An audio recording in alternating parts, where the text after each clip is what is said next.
السلام عليكم. النهارده ان شاء الله هنعمل وصفه حلوه قوي باللبن القاطع.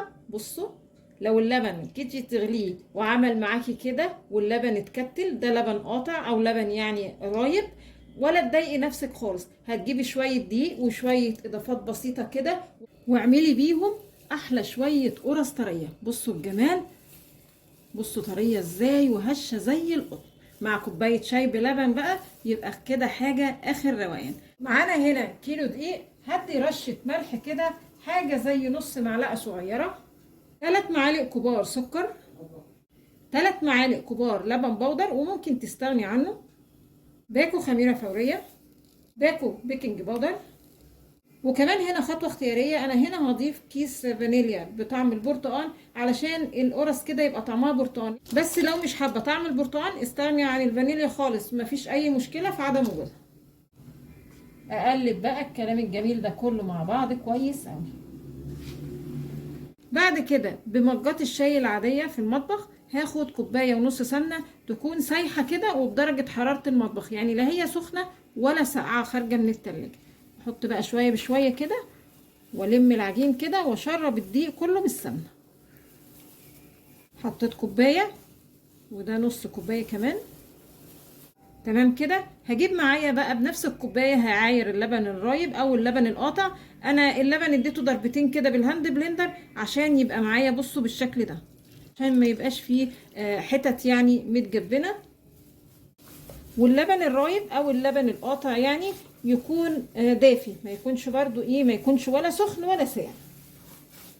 خلاص كده زي ما انتوا شايفين النتيجة النهائية، عجينة طرية خالص. بصوا، قعدت اعجن فيها كده حوالي 10 دقايق. كل ما تعجني العجينة يعني كويس وتديها وقت في العجن، يعني بتطلع النتيجة الاخر قرص طرية كده وحلوة معاكي، بيبقى ليها عرق، وحتى بعد ما تستوي وتقعد معاكي فترة تفضل معاكي طرية ما تنشفش.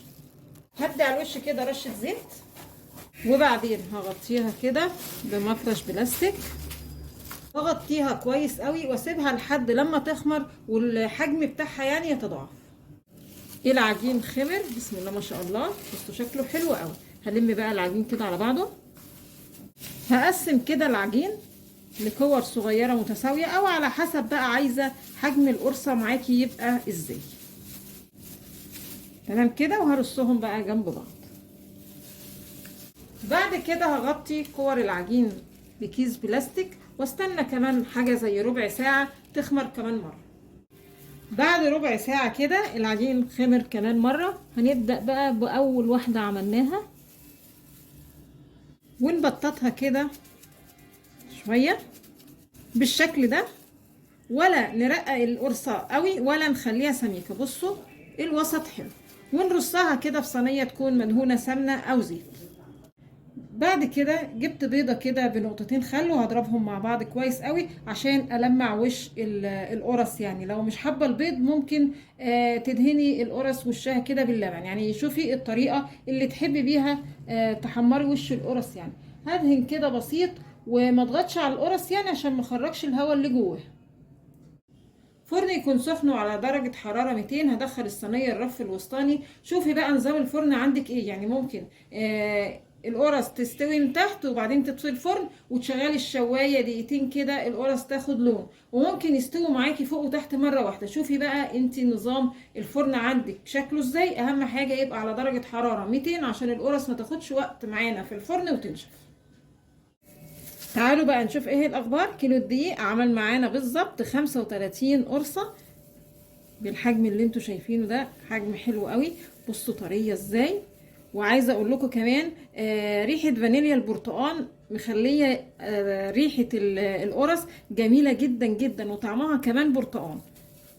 تعالوا بقى نشوف ايه الاخبار. بصوا بصوا طريه ازاي زي القطن بالظبط، مع كوبايه شاي بلبن كده وحته جبنه يبقى تمام التمام. يا رب النهارده الفيديو يكون عجبكم، وانتظرونا ان شاء الله في فيديو جديد، وما تنسوش الاشتراك في القناه.